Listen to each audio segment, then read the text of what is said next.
ప్రేక్షకులందరికీ నమస్కారం. ఈరోజు మన స్టూడియోలో ప్రముఖ ఆధ్యాత్మికవేత్త జ్యోతిష్య వాస్తు పండితులు శేషగిరిరావు గారు ఉన్నారు. జూన్ నెలలో సింహరాశి వాళ్ళందరికీ ఏ విధంగా ఉండబోతుందో గురుగారిని అడిగి తెలుసుకుందాం. నమస్కారం గురుగారు. నమస్తే అండి. జూన్ నెలలో సింహరాశి వారి పరిస్థితి ఏంటి గురుగారు? గ్రహస్థితి ఎలా ఉంది? పాజిటివ్ అంటారు, నెగిటివ్ అంటారు? వీళ్ళకి ఓవరాల్గా పర్వాలేదంటే గత 2-3 నెలలతో పోలిస్తే కనుక కొంతవరకు పనుల్లో ముందుకెళ్ళటం అనేది. సో వీళ్ళకి కూడా ఇంచుమించుగా అయితే 70% వరకు మంచి ఫలితాలు ఉన్నాయి. ఒక 30% అయితే ప్రతిబంధకాలు ఉన్నాయి. ఎందుకని అంటే కనుక ఏదైతే మనకి ఇప్పుడు ప్రస్తుతం అయితే ఒక అష్టమ శని అనేది చెప్తున్నాము గత కొద్ది నెలలుగా. అంటే ఎప్పుడైతే శని మీనంలోకి వచ్చాడో వీళ్ళకి అప్పటి నుంచి అష్టమ శని అనేది ఒకటి ప్రారంభమైంది. తర్వాత ఇటీవల ఏదైతే మరి గత నెలలో ఉన్న యొక్క రాహు అనేవాడు కూడా ప్రస్తుతం భాగ్యస్థానం లేదా భర్త స్థానం అంటే జీవిత భాగస్వాముల స్థానంలోకి రాహు వచ్చి చేరటం అనేది, తర్వాత రాశిలోకి కేతు వచ్చి చేరటం అనేది కూడా జరిగింది. ఇది మైనస్ అనమాట. ఈ 30%లో ఈ శని, రాహు, కేతువు ఉన్నారు. సో మిగతా గ్రహాల్లో ఎక్కువ శాతం ఇప్పుడు ముఖ్యంగా గురుడు లాభస్థానానికి వచ్చి చేరటం అనేది, తర్వాత మరి రవి కూడా ఇప్పుడు ప్రస్తుతం అయితే కనుక భాగ్యస్థానంలో ఉన్నాడు. కానీ దానికంటే కూడా తర్వాత మళ్ళీ వృషభ స్థానంలోకి వచ్చేది, మిథున స్థానంలోకి వచ్చేది. ఇవన్నీ కూడా వరుసగా మంచి ఫలితాలు ఉన్నాయి. అంటే మెయిన్ రాశ్యాధిపతి ఇప్పుడు బలం పుంజుకున్నాడు.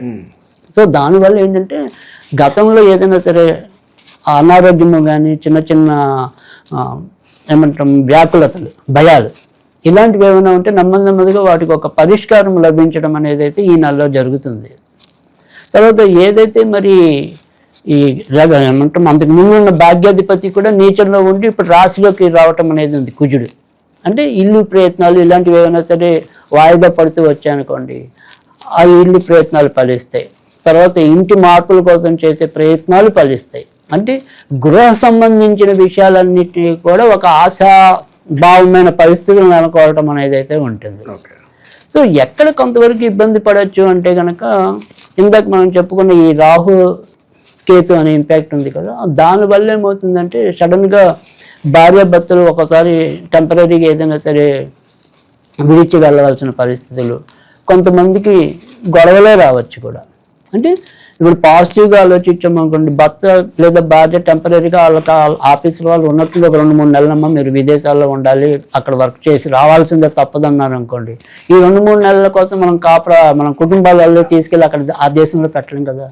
సో అప్పుడు టెంపరీగా మనకి వియోగం వచ్చినట్టే కదా. సో అలా తాత్కాలికమైన వియోగ పరిస్థితులు కొంతమందికి వస్తే డేంజర్ ఎవరికి అంటే కనుక అంతకు ముందు ఉన్న నెలలో నెమ్మదిగా కొద్ది ఏదైనా సరే భార్యాభర్తల మధ్య విభేదాలు కనుక బిగినైతే కనుక ఇప్పుడుండే గ్రహ స్థితిలో ఆ విభేదాలను నశాలానికంటే ప్రమాదం అయితే ఉంది. సో అందుకని ఒక్కోసారి కొద్దిగా డైవర్స్ ఇలాంటి వాటికి వెళ్ళే కొన్ని వ్యతిరేక పరిస్థితులు కూడా ఒక్కోసారి తోడవచ్చు. సో అందుకని భార్యాభర్తల వ్యవహారాల్లో కొంతవరకు చికాకులు ఎక్కువ ఎదురవటం అనే 30%లో. సో తర్వాత పార్ట్నర్షిప్ అనేది అంటే గతంలో ఉన్నవి ఎలా జాగ్రత్తగా మేనేజ్ చేయటం అనేది ఉండాలి. కానీ కొత్తగా మనం ఏదైనా సరే పార్ట్నర్షిప్ వ్యవహారాలు చేద్దాం, వ్యాపారాలు చేద్దాం అనుకుంటే కొన్నాళ్ళు వాయిదా వేసుకోవటమే మంచిది.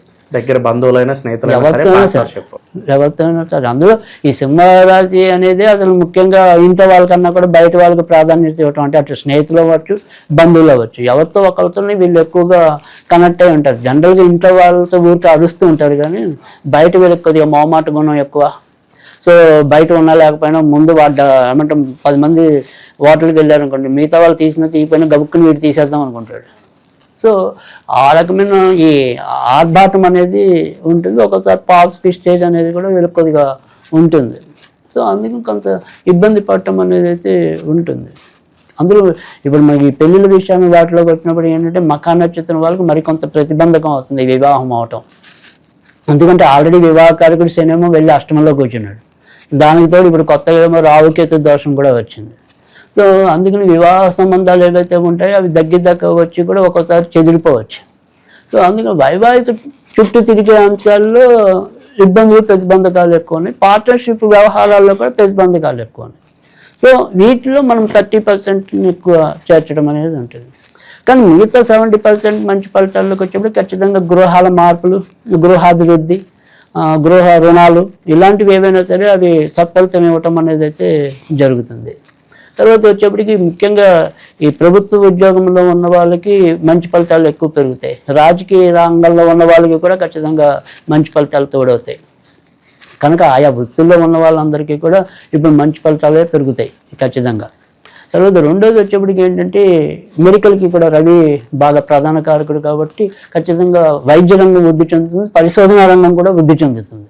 సో ఒక్కోసారి ఈ యొక్క శాస్త్రవేత్తలు ఎవరైతే ఉంటారో అంటే సింహరాశిలో పుట్టిన వాళ్ళు ఖచ్చితంగా వాళ్ళు ఉన్నటువంటి వారి యొక్క ప్రయోగాలు ఏవైతే ఉంటాయో జనాల ముందుకు తీసుకొచ్చేందుకు కూడా ఇప్పుడు ప్రస్తుతం అనువైన పరిస్థితులు ఉంటాయి. అంటే ఇప్పుడు వచ్చే ఒక 2-3 నెలల్లో మీకు ఉన్నటువంటి పేపర్లో పలానా ఆయన పలానా మందు కనిపెట్టాడను, పలానా వస్తువు కనిపెట్టాడని మీకు ఖచ్చితంగా అది బయటికి రావటం అనేది, లేదా టెక్నాలజీని ఇంకా ఈ రకంగా వృద్ధి చేశారనేది.